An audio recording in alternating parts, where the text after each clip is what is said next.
अस्सलाम वालेकुम दोस्तों, वेलकम टू माय चैनल। लाखों करोड़ों दुरूद मोहम्मद सल्लल्लाहु अलैहि वसल्लम और उनकी आल पर।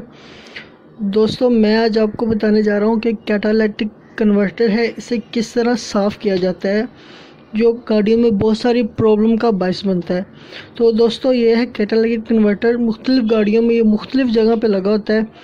तो दोस्तों, वीडियो को पूरा देखिएगा। मैं इसको क्लीन करने का आपको ज़बरदस्त तरीका बताने वाला हूँ। सबसे पहले शुरू मैं बताता हूँ कि जब हम गाड़ी को 20,000 किलोमीटर चला लेते हैं तो हमें चाहिए कि हम इसको क्लीन करवा लें, साफ़ करवा लें। लेकिन मोस्टली ऐसा होता है कि पाकिस्तान में जब गाड़ी आती है तो वो 20-25 हज़ार किलोमीटर चली रहती है, तो फिर हम 20-25 हज़ार किलोमीटर और चलाते हैं। उसके बाद हम इसको साफ़ करवाने के लिए जाते हैं। जब हम को साफ़ करने के लिए लेके जाते हैं तो मैकेनिक कहता है जी छोड़ो पर इनू की साफ़ करना है, तो साफ़ ही नहीं होनी। वो राड मारते हैं और ये तोड़ के आपके हाथ में पकड़ाते हैं और दोबारा लगा देते हैं। गाड़ी आपकी उड़ना शुरू हो जाती है। आप बड़े खुश हो जाते हैं कि भाई मेरी गाड़ी तो बड़ी अच्छी चल रही है। लेकिन दोस्तों, ये अगर गाड़ी में लगा है तो ये किसी मकसद से लगा है, ठीक है। ये इसका काम है, जो गाड़ी के अंदर गैसें बनती हैं उन गैसों को ये खारिज करता है और प्रॉपर तरीके से खारिज करता है। अगर ये बंद हो जाता है तो ऐसे ही है जैसे हम अपना मुंह बंद करके नाक से सांस लें, ठीक है। और जब ये सांस लेने में दुश्वारी होगी, आप ऐसा करके देखें। इसी तरह गाड़ी भी सांस लेती है। तो जब हम इसको अंदर से बिल्कुल तोड़ देते हैं तो वो बहुत ज़्यादा, पहले तो आप कहते हैं यार गाड़ी बड़ी अच्छी चल रही है, लेकिन आहिस्ता आहिस्ता आपकी गाड़ी का इंजन ख़राब होना शुरू हो जाता है। तो दोस्तों, प्लीज़ ऐसा कोई काम ना कीजिएगा। इसे बिल्कुल नहीं तोड़ने देना किसी भी मैकेनिक को। इसको साफ़ करने का तरीका बहुत ही आसान है जो मैं आपको बताने जा रहा हूँ। तो सबसे पहले मैं आपको बताता हूँ कि इसकी जो ब्लॉकेज होती है ये बंद कैसे होता है। तो दोस्तों देखें, मैं आपको ये कैमरा है, इसकी मदद से मैं आपको दिखाता हूँ। ये मैं दिखाता हूँ, ये देखें। जब हम इसमें कैमरा डाल के देखते हैं तो हमें नज़र आता है कि अंदर से बिल्कुल जो साइडें हैं वो पत्थर की बन चुकी हैं। हालांकि इन्हें पूरा खुला होना चाहिए। और दरमियान के इससे भी आप देख रहे होंगे कि दरमियान से भी वो पूरा पत्थर बन गया, वो जम गया। साइडों से थोड़ी सी जगह है जहाँ से ये अपनी गैसें खारिज कर रहा है, जिसकी वजह से मेरी जो गाड़ी है वो बिल्कुल ऐसे चल रही है जैसे मैं कोई स्कूटी चला रहा हूँ। और उसकी पेट्रोल एवरेज बहुत ही गंदी आ रही है। तो इसके बाद मैंने सोचा कि मैं इसे खुद साफ़ करता हूँ, तो मैं कामयाब रहा। ये दूसरी साइड है, ये देखें, इधर से ये बिल्कुल साफ़ है।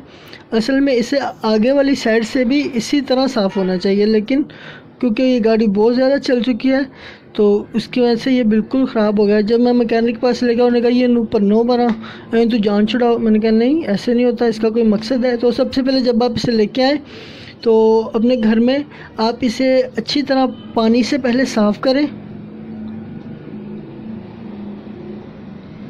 ठीक है। साफ़ करने के बाद दोस्तों, इसका जो गाड़ी के इंजन के साथ हिस्सा लगा उस साइड से आपने इसको, या जिस साइड से ब्लॉकेज हुई है तो उस साइड से इसको किसी कागज़ वगैरह से बंद कर दें ताकि इससे पानी ना निकले। ये कास्टिक सोडा है जो किसी भी सरफ बनाने वाली दुकान से आपको बआसानी मिल जाएगा, जिसे सोडियम हाइड्रो ऑक्साइड कहते हैं। अच्छा, कास्टिक को आपने ले लेना है, तकरीबन 50 या 100 रुपये की आप ले लें। उसके बाद आपने इसको पानी में रख देना है। जैसे ही आप पानी में रखेंगे तो 2 से 3 मिनट बाद इसका रिएक्शन शुरू हो जाएगा। तो बेहतर है कि मास्क पहन लें आप अपने मुंह पे। ये देखें, इसका मैं आपको रिएक्शन, इसको भर देना है। ये आवाज़ आपको आ रही होगी। ये इसके अंदर जाके जो वो जमी हुई चीज़ें उसको ये निकाल रहा है, ठीक है। दोस्तों, ये 10 मिनट बाद ये मैल जो इसके अंदर जमी हुई है वो निकलना शुरू हो गया। तो तकरीबन 3 से 4 घंटे अगर आप परफेक्ट चाहते हैं तो इसको पड़ा रहने दें। क्योंकि मैंने साफ़ किया तो मैंने सिर्फ इसे घंटे के लिए छोड़ा था, तो थोड़ी बहुत ही वो आपको मैं दिखाता हूँ आगे जाके। ये तकरीबन आपने इसको 2 से 3 घंटे पड़ा रहने देना है। उसके बाद इसको अच्छी तरह साफ़ करें जैसे मैंने दिखाया।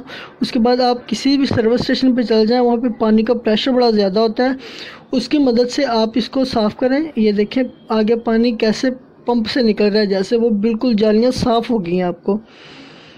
तो ये इसके बाद हवा अच्छी तरह, जो वहाँ से आपको हवा मिल जाएगी, वहाँ अच्छी तरह से हवा से बिल्कुल इसको क्लीन कर दें, अंदर से साफ़ कर दें। तो दोस्तों ये पहले वाली कंडीशन है, ये जब मैंने आपको पहले दिखाया था तो ये इस तरह की इसके अंदर ब्लॉकेज हुई थी दरमियान से और साइडों से। अब ये मैं आपको दिखा रहा हूँ साफ़ करने के बाद, देखें बिल्कुल साइडों से साफ़ हो चुका है ये, ठीक है। जो आपको बंद लग रही हैं वो सिर्फ कैमरा की साइड पे इसलिए लग रहा है, लेकिन वो बिल्कुल साफ़ है, दरमियान से भी बिल्कुल साफ़ हो गया है। तो जब हम इसे गाड़ी के साथ चलाएंगे तो वो जब गर्म होकर वो प्रेशर आएगा तो ये सारी जो इसमें कचरा वो निकल जाएगा। इसके बाद मेरी गाड़ी ने उड़ना शुरू कर दिया है। तो दोस्तों बड़ा मज़ा आ रहा है मुझे गाड़ी चलाने में। उसकी पेट्रोल जो एवरेज है वो भी बड़ी अच्छी हो गया है। तो वीडियो अच्छी लगी हो तो मेरे चैनल को ज़रूर सब्सक्राइब कीजिएगा। इसके साथ एक छोटा सा